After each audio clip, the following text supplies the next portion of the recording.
If you know that it is on your heart, find a way.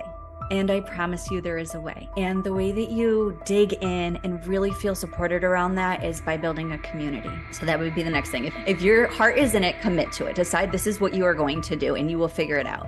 And the second thing is find that community of people who understand where you are at, what you're going through.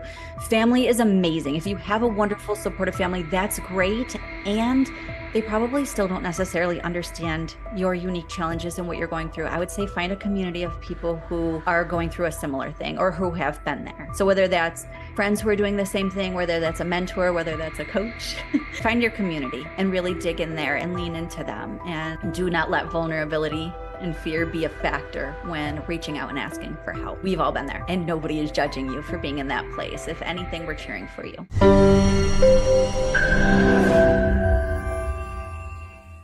Welcome to the vibrant journey of Heather, a certified life coach who has traded upstate New York for the heart of Alabama. Join us in unraveling the tapestry of her unique story where military service and Etsy shops converge in a symphony of creativity, love, and business. Explore Heather's multifaceted entrepreneurial journey while we uncover the sweet spots that define her life, love, and business. Heather's mission is clear: empower women to realize their dream businesses while maintaining life's delicate balance. Learn about the tools, advice, and future goals that support her coaching philosophy. Budding entrepreneurs, this is your call to action. Hit subscribe, become a part of our community, and let's continue to explore these journeys of extraordinary entrepreneurs together. Thank you so much, Heather, for being here today. It is such a pleasure to have you, and I would love for you to just dive into your journey, how you got here today. The journey, I'm sure, has been so amazing, all the ups and downs, but whatever you feel comfortable sharing, and then we'll go from there. Thank you. First of all, thank you for inviting me on. I appreciate it. And I'm so excited to be here with you today and chat and dig in a little bit. Okay, a little bit about my journey. So it wouldn't be my journey if I didn't mention first my husband that I met in the Army, who's very much a part of my journey, of course. So I am married. We have two little ones together. We have a 10-year-old boy and an 8-year-old girl, who of course are also very much a part of my journey. And then I am a life coach for mompreneurs, which is kind of, why my kids are such a big piece of my journey. Not just because they're my kids, and of course they're my whole life, but I know about being a mompreneur and supporting a mompreneur because I am a mompreneur. And actually lately, while I do support mompreneurs generally as a coach, I am also a military spouse, retired now, but I am more drawn towards leaning into working with military spouse mompreneurs, mouthful, I know, as well, because it's just such a unique journey. Being a mompreneur generally is kind of intense, if you will, but being a military spouse throws this whole other angle in there that not everybody understands. And since I've walked that path and I understand that journey, I've been drawn to working with military spouses. I love that. And it's such a unique niche too, because you don't really hear about military spouses. A lot of them might start a business, might not, but what that journey looks like and how you walk through that journey, and you're helping so many others walk through that same path you have. Obviously, every journey is a little bit different, but you have that experience, you have that knowledge and background. And going from military to entrepreneurship, your journey took you from the military service yourself, but also to becoming a life coach, like you mentioned, an entrepreneur. How does your military experience shape your approach to life coaching and business building? Oh, so I would say, I think if I thought long and hard, I would be able to draw lines. But one, I've been out of the military for so long. I got out in my early 20s and I'm in my early 40s now. So, we don't have to do the math, but that long. And there was such a discipline and a strictness, and the way things are done is just very much like cut and dry. This is the way it is. And it's very, very different than how I live my life and how I run my business. There's definitely a discipline. So if you work for yourself, anybody who works for themselves can relate to the fact that you have to have some form of discipline, because if you just get up and do whatever you want to do every day long, every day, all day, you're not really aligned with doing your business the way that needs to be done to grow it, right? So I guess there is that discipline factor to some degree, but it's even that is very different level of discipline that I experienced in the military. So I'd say for the most part, the military hasn't lent a lot lot of itself to what I do today, but being a military spouse has like the flexibility, the need to be able to stay on track and do the things I need to do, but always knowing that things can shift in a matter of moments. That's exactly what I experienced with my husband being in the military, and then, having to pick up and do the whole thing with the household myself. That's kind of just what mompreneurship is. The kids get sick, whatever happens, you have to be able to be flexible, but still find a way to do the things that you need to do, and hopefully without all the stress. Yeah, and I couldn't agree more. I think just talking to so many mompreneurs, because I'm not a mom myself yet, but understanding that there's so many things, and flexibility and adaptability are so important in entrepreneurship, but also military life as well, because I've spoken to somebody else who also works with mompreneurs and is in the military, or her husband is in the military. And she talked about the same exact thing of how you don't know, it's a moment's notice where you have to like maybe shift, move, go somewhere completely new, start over with the kids, and how much that can really shift and change things, but how it did for you as well, but helping other mompreneurs learn that journey of like, how do you juggle everything? Because it's really integrating. You can't have full balance, correct me if I'm wrong, but you cannot balance everything at all times. There's give and take, and being a mom yourself, having a successful business as well, balancing, or I should say, integrating family, creative pursuits, entrepreneurship is no small feat whatsoever. But from your experience, can you share some insights of how you maintain harmony in your life while pursuing your passions, running a business as well? Yeah, absolutely. Thank you for asking. And for the record, I know not everybody agrees with this. I love the word balance. I don't see it like a scale, right? Like things are 50-50 all of the time, or even like, 33-33, whatever. Yeah. Balance doesn't necessarily mean a perfect amount of each thing equally. It's about harmony and flow. There are actually multiple definitions in the dictionary. If you look them up, you'll find that some of them actually don't necessarily mean the exact amounts of everything equally, but it's a harmony and flow in your life. That said, that's nitpicky. I just love the word balance, and I know not everybody does. So that's my point of view on that. But as far as keeping everything in flow and harmonized, and being able to, do all of the things when I say all of the things that we've chosen to do, right? Not all of the things, but the things that I've chosen to let be the things. It has a lot to do with processes and self-care, believe it or not. Self-care is massive, because when you continue, for me personally, right? I think this applies to everybody, but when you continue to give to yourself in the same way that you give to others, you continue to refill your own cup. Your energy reserves aren't depleted because you continue to fill that back up and take what you need when you need it. And then you can attend to all the things that need to be attended to, because you're not exhausted and overwhelmed constantly. And so giving myself that little bit of time in the morning after my kids go to school, actually a little bit of time before they get up, and then a little bit of time after they go to school where I work out, or I just walk the neighborhood and listen to a podcast, or spend a little bit of time with a friend just chatting as we walk. All of those things are self-care and ways that I fill my cup back up, so that way when it is time to do all the things, I have the energy to do those. And then giving grace, when things in life come up, because they do. And not everybody has learned to give themselves grace. And that's a big piece of being able to stay aligned and do the things. And I couldn't attest more to the fact that having grace with ourselves, I think I still am repeatedly learning that process of it, because you're trying to do so many things and your focus can be split in so many different directions, especially being a mom, running a business, family life, all those factors can really play a part. But I want to go back to what you said about balance. I really appreciate your perspective on it, because I used to say work-life balance all the time. And then I changed my definition to work-life integration, because I don't believe it's 50-50. But I love what you said is the harmony piece and knowing what flows, because it's more of that definition versus like it's a perfect balance, because I don't think a perfect balance exists. And it sounds like you don't believe that either. I do not. But you like the word. So I like your perspective on it. I just wanted to touch on that, because I think there's a lot of controversy around that word. There is. It's one of those phrases, people either love it or hate it, and they'll nitpick it and, pull it apart. Do what you want with it. Choose the phrase you want, right? But I like it. It doesn't bother me. Exactly. It's what it means to us, right? But I appreciate that. And I do agree that it is about filling our cup, no matter what that looks like. It doesn't have to be what it might look like of self-care, of like the bubble baths and this and that, but it's really about connecting with people, having that space and time and creating that for yourself, because you're going to show up more powerfully in every aspect of your life if you pour into your cup first, because you'll have the overflow. And that's what I'm hearing from you too. And I think that's so important. So key. Yeah, thank you. Yeah, absolutely. It's the way I live my life, and it's the way that I coach clients to live theirs. Because if you're not giving back to yourself, it's just a matter of time. If you're not already in overwhelm and burnout, I'm not a Debbie Downer. I'm really not, but that is what is on the horizon. Got to be allowed to do that thing. Burnout is a big part of my journey, and I'm sure a lot of individuals listening as well, where it can be so overwhelming if you are not taking care of yourself. It seems so minor, like in the moment, like, oh yeah, I'll get to it. But if you don't get to it, burnout's going to get to you. Yeah. Yeah. You can only say, I'll get to it so many times before your mind's like, dude, you didn't get to it. I'm going to remind you. Yeah. Yeah.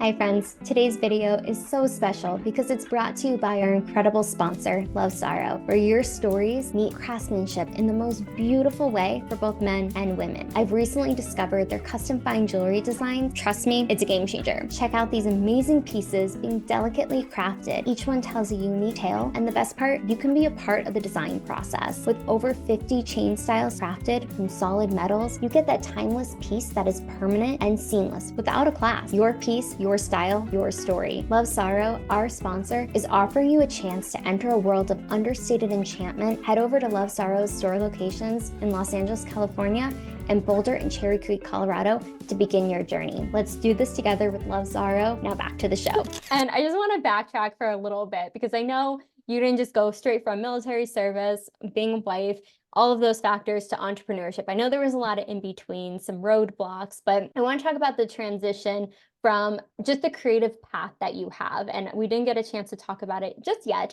but I know that you have a diverse skill set. You've done a lot of creative endeavors.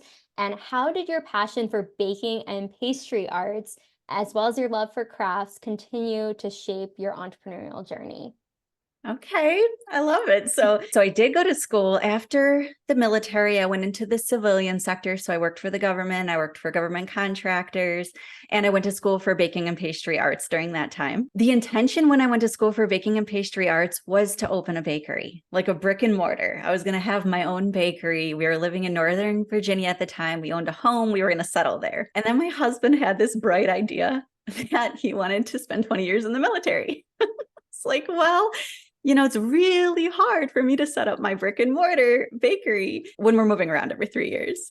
Right. And so we had the discussion. It was, we both got our say in it. There was great communication between what I was feeling about him staying in the military, what he wanted from it, how I'd be giving up the things that I had worked for and really wanted in my life. One of those things being my business. And ultimately we decided together that him doing 20 years in the military and having that retirement at the end would set us up financially for some nice stability, because you never know what's going to happen financially with the jobs and whatever. So having that was a bit of a safety net, and he wanted to do it and I wasn't going to take that from him. So I supported it, but that meant not pursuing the bakery.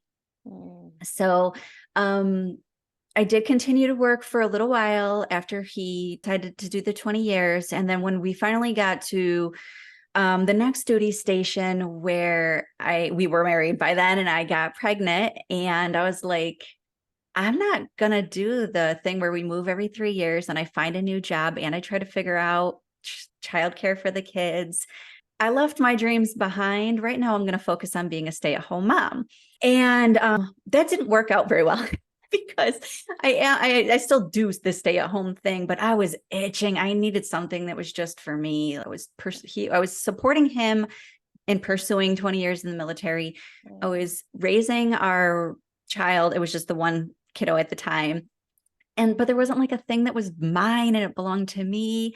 And so I was like, okay, what can I do? And so I started exploring entrepreneurial endeavors. I actually got involved in an MLM at first, but that was a stepping stone towards wanting to open my own business, which I finally did when I opened up my first Etsy shop. And so the entrepreneurial journey, it was there were bumps, there were hurdles, there were stops, there were restarts. And do I still want a bakery? No, but I love to bake. So I do that for my family and friends. I baked all the things for Thanksgiving this year for our Friendsgiving.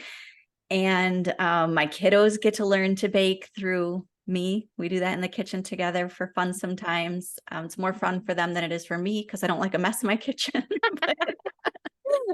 But yeah, and then eventually the Etsy shops led to coaching because I even realized with those, they weren't my final thing. There were lots of reasons. There was some health issues. My body didn't allow me to do the kind of work that I was doing. My back and neck are injured. And so I couldn't continue to do the handmade stuff and scale it the way that I wanted to. So I went to Google, started looking for what could I do from home, and went through all the things, and I found coaching, and I dug in to see what that was about. And pretty instantly I fell in love with the concept. And then as I went through my certification to become certified, I completely fell in love with coaching. And I'm like, okay, this is 100% where all of this was leading me over these years. I love it. I love the intersection between everything that you've done, just building upon that, learning and figuring out, okay, what works best for me, knowing that, okay, I'll stay at home. But then the fact of I want something that's myself, that I've done, that's on my own, having that ability to do that, but also be there for your children too. Obviously, you had the one at the time when all this started, but what do you think is so powerful about life coaching? So there's a couple of things here. The first is we all carry fear. All sorts of fear, and it hides in all sorts of crazy ways. The fear that we all have is super, super convincing. It makes us believe that what we're thinking and saying is really true. It's really the absolute truth there. And the fact of the matter is, most of the fear that we experience isn't real life fear. It's not life or death. And we don't really know that. Walking around before I became a coach, I didn't know that. I didn't know all these things that I was experiencing was because there was this deep-seated fear and that it would be okay if I overcame it. And so with coaching, oftentimes our coach can help us see where those fears are hiding and how they're showing up, and then how we can overcome them. And so that's a really powerful thing. I don't know most of us really get to experience on our own. So that's the first thing I would say about coaching. And then the other thing is that we all have blind spots, right? Even me today, I'll be on this path of thinking, and I'll feel really safe and secure in this path and really confident in it. And then I say something, oh, I didn't even realize you were in there. And it's just this blind spot that I didn't know was in there. I was hiding in there. And sometimes I can do that on my own now because I can self-coach. But at the beginning, there was no way that was coming up on its own. I needed a coach to help me pull out those blind spots and help me to look at them and see them for what they were. And again, overcome them. So I would say the blind spots are very important to understand that we all have them. It doesn't make anything less than, it's just the awareness piece. And once we have that awareness and work with somebody, being a former therapist and a former coach, knowing that there's so many assets that we haven't really been able to tap into because of the first thing you said, fear.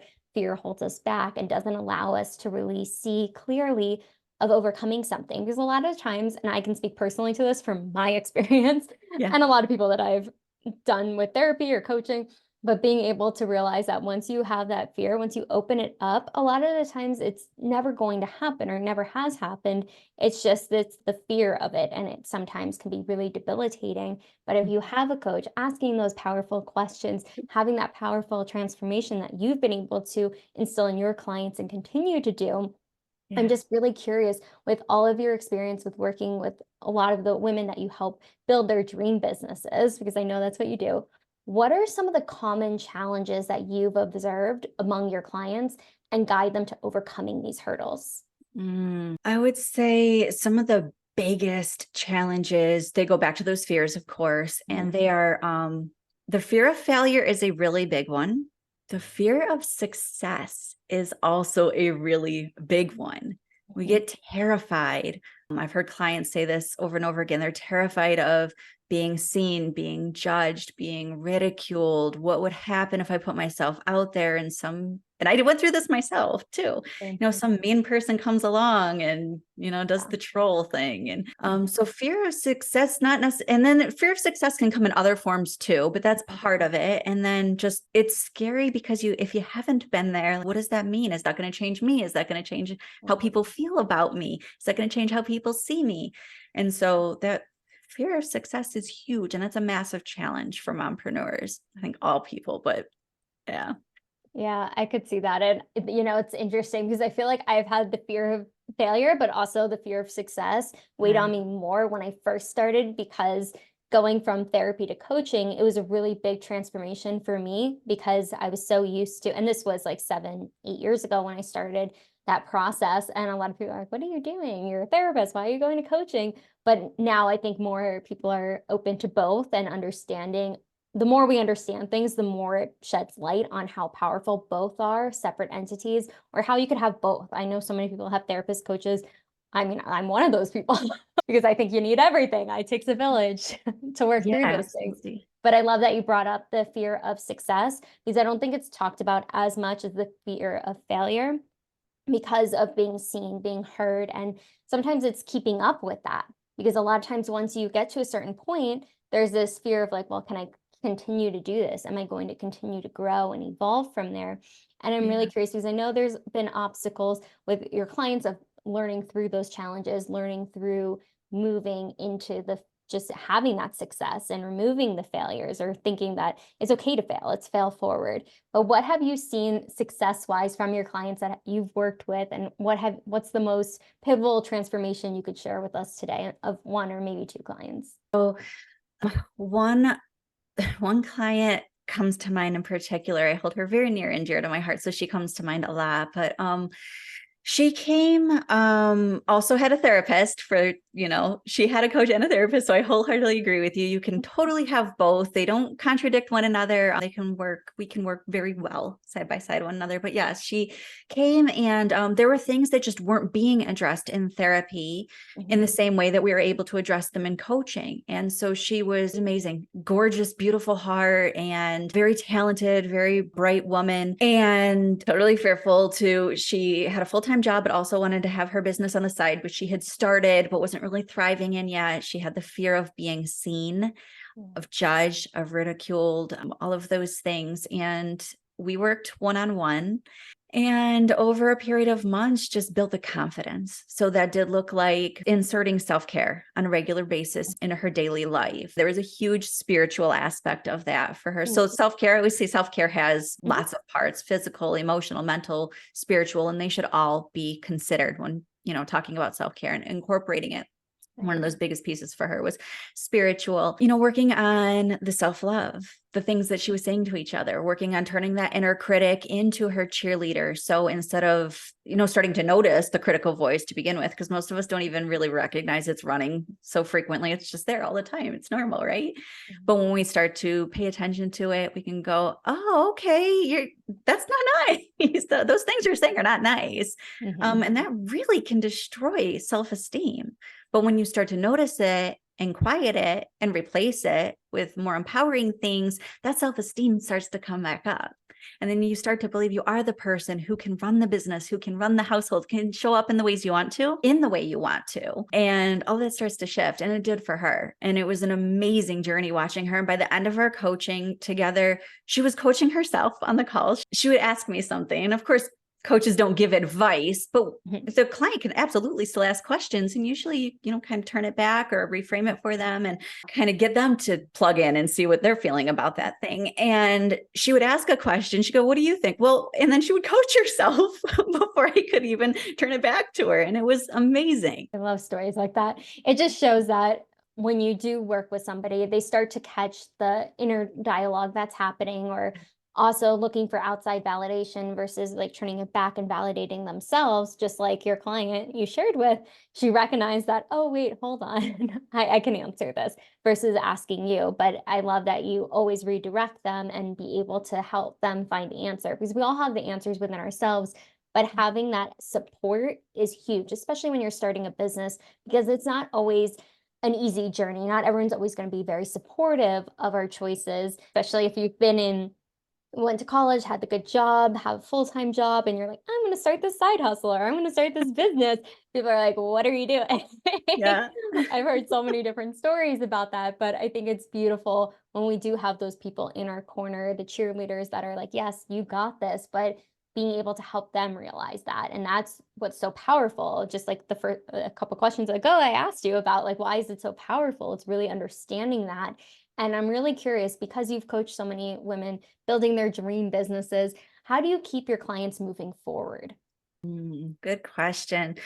A really important question, actually. Thank you for asking, because there is the tendency for every one of us at some point to get stuck or resistant when things start to get too big or too scary or too anything. There's that resistance, right? So it's really important to be able to kindly and gently but firmly move the client forward. And so the first thing that comes to mind is the accountability. Accountability is a huge factor in success, in my opinion.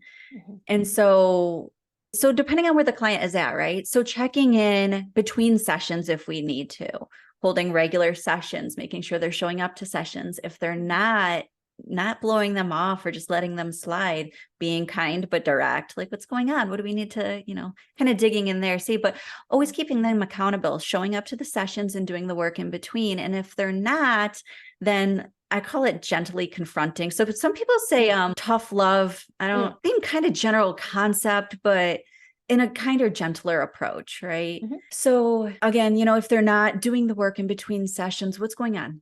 Is there an actual reason or is it an excuse?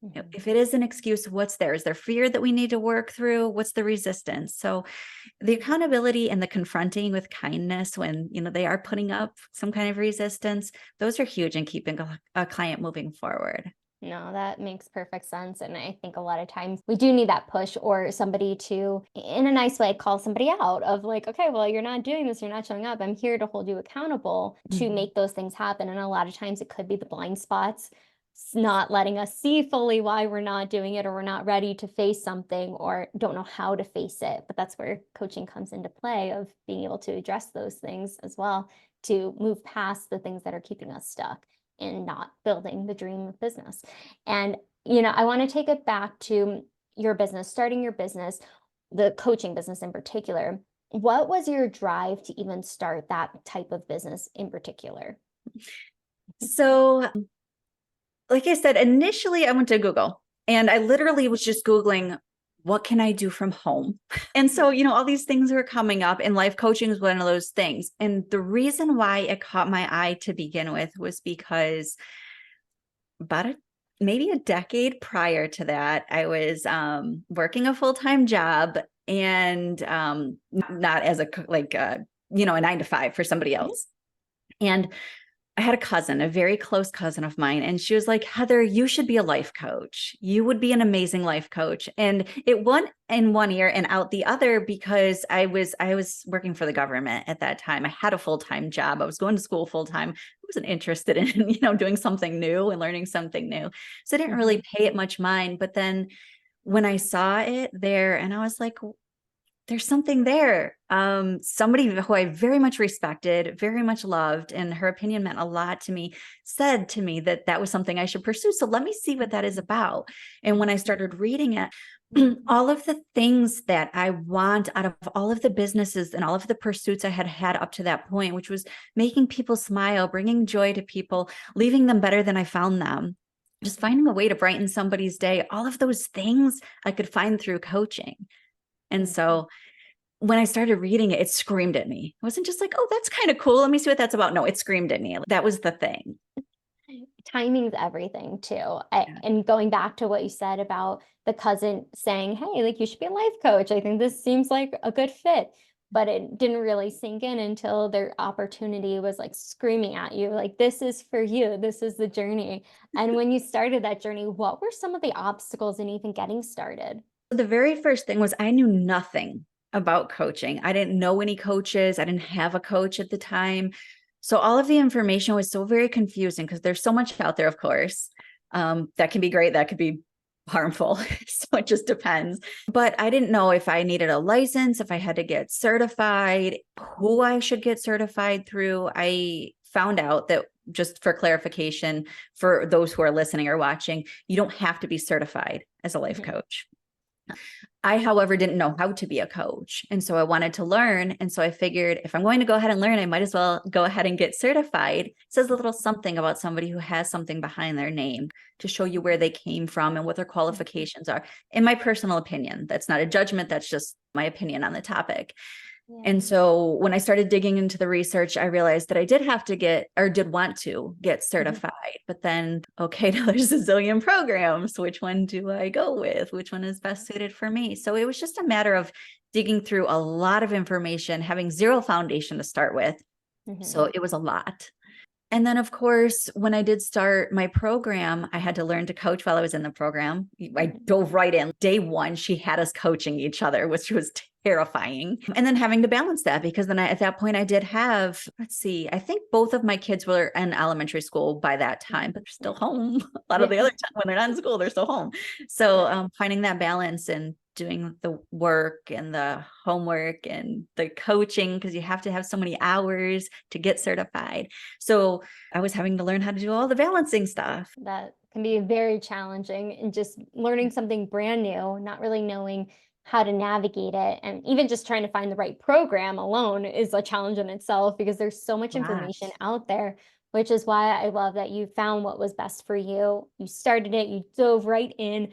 No matter what the challenge was, even first day, probably really intimidating, just having to like do that in front of people and to somebody else, versus like, I know, like when I'm in those situations, I'm just like, okay, breathe. But like being put on the spot around something you don't know. Yeah, exactly. But I think it's commendable of just being able to really be in the trenches, learn everything you needed to help so many people. And that's where your heart was, it sounds like, and seems like, in addition to that. And just even with your journey, all the obstacles you've had to face, what has been some of the advice you would maybe give to people from your experience on this journey that you really would have benefited from when you started? So the very first thing that comes to mind is, if it's on your heart, right, to be an entrepreneur, because I realize some people will explore and they're going to find out it's really, truly not their jam. But if you know that it is on your heart, find a way. And I promise you there is a way. And the way that you dig in and really feel supported around that is by building a community. So that would be the next thing. If your heart is in it, commit to it. Decide this is what you are going to do, and you will figure it out. And the second thing is find that community of people who understand where you are at, what you're going through. Family is amazing. If you have a wonderful, supportive family, that's great. And they probably still don't necessarily understand your unique challenges and what you're going through. I would say find a community of people who are going through a similar thing or who have been there. So whether that's friends who are doing the same thing, whether that's a mentor, whether that's a coach, find your community and really dig in there and lean into them. And do not let vulnerability and fear be a factor when reaching out and asking for help. We've all been there, and nobody is judging you for being in that place. If anything, we're cheering for you. And I love that you said that, because I think a lot of times when you're starting something new, and if you're anything like me, where it's very intimidating to ask for help or figuring it out on your own, that can be really debilitating to your growth and process. But knowing that when you ask for help, especially mentors and coaches, they want to help you. They're there to support you. And see that. I've had so many mentors, and mentors that I've never even met. I love that you said family is great, but they don't always know what you're going through. So having people that are going through the same process as you get to cheer each other on, hold each other accountable, and it just grows your community. That's what this is all about, growing my community and like being able to connect people to each other. And that's what I love that you said that part, because I think that is so pivotal in every journey, having that support group. And outside of just the advice that you've given, what are some of the tools that you use to build your business and have used to build your business? Oh, okay. I've tried a lot of things, so I'll try to keep the list as short as I can. Perfect.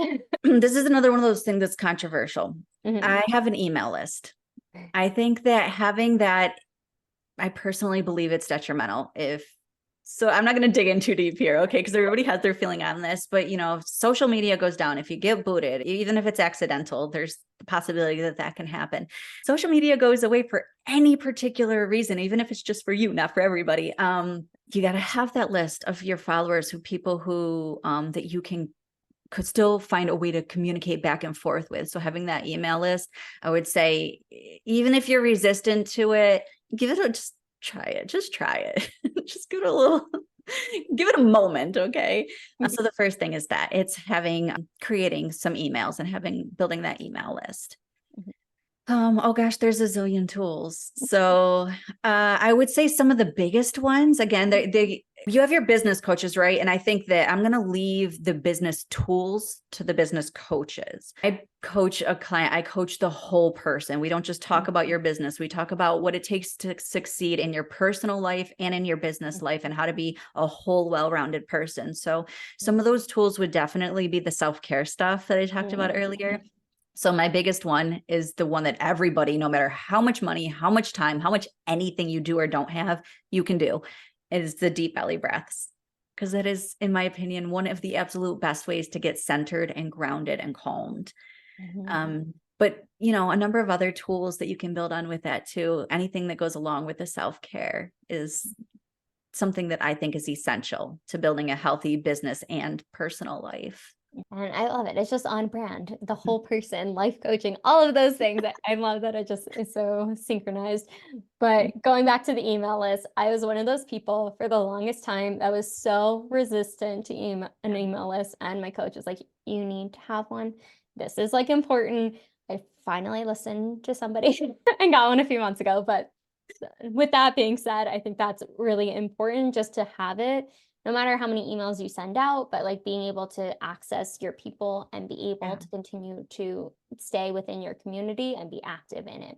It doesn't have to be every single day, which is like what my resistance was. It's like, I don't want to do this, but I'm convinced. I get it. So I'm glad you brought it up, but just to touch on I was and then the self-care piece, I think that is so pivotal in understanding that taking care of ourselves is so important, and the deep breathing as well for our bellies, everything along those lines. Anybody can do it. I do it in yoga every day as well, just being able to really center myself, because I know if I'm upset or frustrated, I can use that practice in that moment. It's very quick and easy, especially a lot of the moms I've talked to or worked with. They're just like, I need a second. I'm locking myself in the bathroom. Being able to just breathe just a few seconds can really shift everything. And it's not going to change everything, but it can shift your mood within those few seconds that you're doing it. So it's just recognizing that there are so many tools, and I'm sure there's a million more that you can share with us today, but I love those two in particular because I think those are massive in business growth, but also in our lives as well. Yeah. And I'm really curious because I know you've already done so much with business, but what are your future goals and aspirations for your business in the next year or so? Okay. So this changes. I'm multi-passionate, so it changes all the time. But honestly, it's going to sound cliche, but I promise it comes from the heart. I just want to help as many women as I can. I want to help more people not give up. I think I said that right. Yeah, I think so. Yeah, I'm human. I make mistakes too. The words don't always come out the way I want them to. Yeah, I want to support as many women as I can in pursuing a business if it's what she truly desires, and finding a way to do that where it doesn't feel like she's having to put her household on the back burner. For me, it's that simple. I just come to me. Let me help you. I'm here to support. Yes. Well, I love that, Heather. I love what you are doing in this world, helping so many women really just own what they want to do and pursue that. And you're living proof of that. Just your whole journey from military to Etsy to bake shop to life coaching and everything in between. It's been so cool just to hear your experience and your journey, the highs, the lows, how many people you are helping, how many people you will be helping, but where can people find you, use your services? We're going to link everything below, but if you could let us know too. Yes. So I am on many social media platforms. I'm on Facebook, Heather Jones Coaching. I'm on Instagram, Heather_Jones_coaching. I'm on LinkedIn. But honestly, the easiest way to get to any of those is through my website, because everything is linked on my website as well. And it's just heatherjonescoaching.com. Easy, simple, love it.